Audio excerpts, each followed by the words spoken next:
Okay. Okay.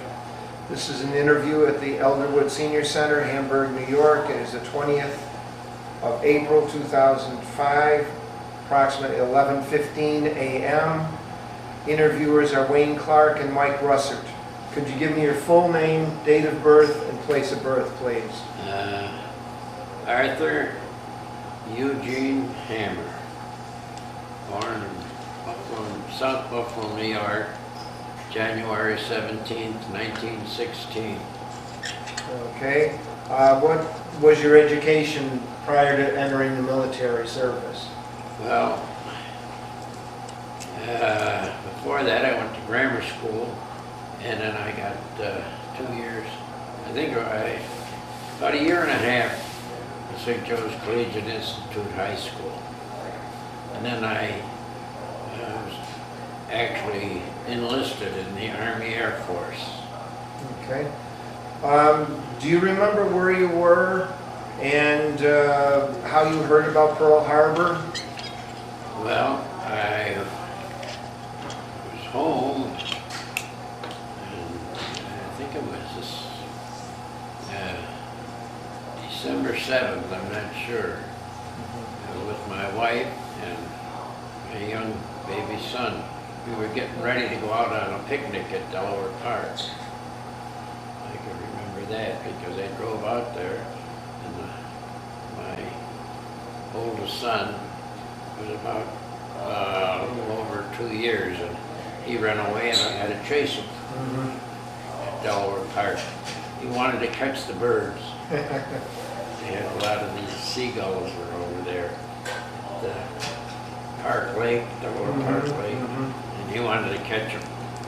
And I had to catch him before he went in the water. Yep.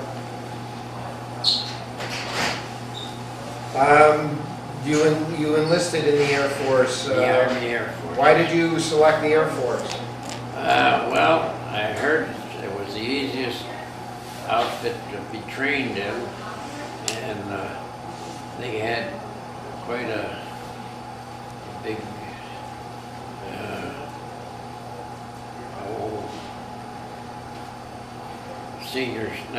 the beginner doughboys. They had quite a big doughboy outfit that had to be trained, and I kind of liked that. Training the Okay, when did you go in? When did you enlist? Do you recall? Yeah, it was after I got out of high school. Let's see, January. About 1938, 37, 38, somewhere's in there. I think it was 38. Where did you go for your training? Homestead, Florida. Okay. How long were you there for basic training? Well, I was there 6 months for basic training, and then I met my wife down there at Homestead. She was a nurse, and we got acquainted, and the chaplain married us. So we made our home down at Homestead, Florida for the first 2 or 3, I'm not sure, 2.5 to 3 years. And then she wanted to come home, so we come back up to Buffalo. Okay. What kind of basic training did you have? Did you have any flying training or? No, all ground work. Mechanics on, well, first of all, it was basic training, and then I trained on the motors of the three motor jet planes that they had in them days, and I trained the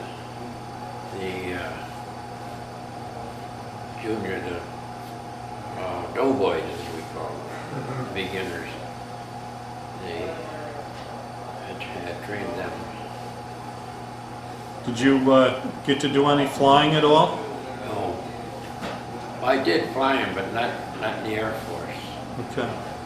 I flew commercial planes and stuff like that. Were you a pilot? No, I was just Okay, a regular passenger. okay. Now, what kind of planes did you repair? Well, it was the beginning of the jet propelled, and I worked on the motors to get power for the jet for ejection and takeoff. Mhm. It was mostly on jet planes. Now, did you stay in Florida for most of the war, or did you go somewhere else? No, we stayed in Florida for most of the World War II. Mhm. I didn't go overseas. Mhm. Okay. No, they wouldn't take me overseas. I lost two brothers. Oh, My okay. brother Dick and my brother Paul were both killed in World War II. What were they in? What branch of service? Paul was in the, when he was taken captive by the Japanese after December 7th, he was taken, and he died in the death march at Bataan. And my brother Dick, he was in the Battle of the Bulge over in the European theater. And that's why I never got overseas, because Roosevelt says 2 boys from one family is enough. Mhm. So I never got any further than the Army Air Force. What were your days like? Now, you said you met your wife. She was a nurse. Nurse and down in Homestead, Florida. Now, was she in the military, or? Yeah, she was in the military. Okay. Were you able to live together on the base, or? Yeah. No, well, I got to be a altar boy for the chaplain, and he introduced us, and he married us. Oh. My wife and I. Now, was she an officer? Yeah, she was. Was there a problem with her marrying an enlisted man? Yes, but through the chaplain, he got the okay, and it was all set. Okay. The chaplain straightened it all out. Okay.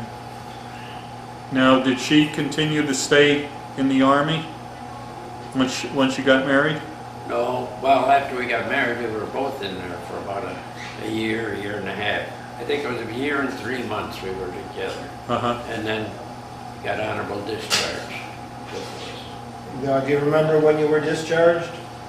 I remember being discharged, but I don't remember the date Okay. Okay. because my oldest son was the firstborn.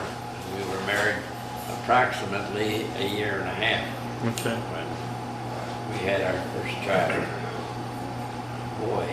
So after you got discharged, you came back to And then Buffalo? we come back to Buffalo. Yeah, and my relatives had a brewery here, Uh-huh. Stein's Brewery. I don't know whether you've heard of it. Yeah, I've heard of it, yeah. Yeah, well, that was my Uncle George, Uh-huh. so I went to work in the brewery. And then later on, I didn't like slopping around in water and beer all day, so I got a job as a truck driver. Well, it was a tandem tractor-trailer driver Okay. on a heavy truck. Did you ever use the GI Bill at all? Not really, no. How about the 5220 Club?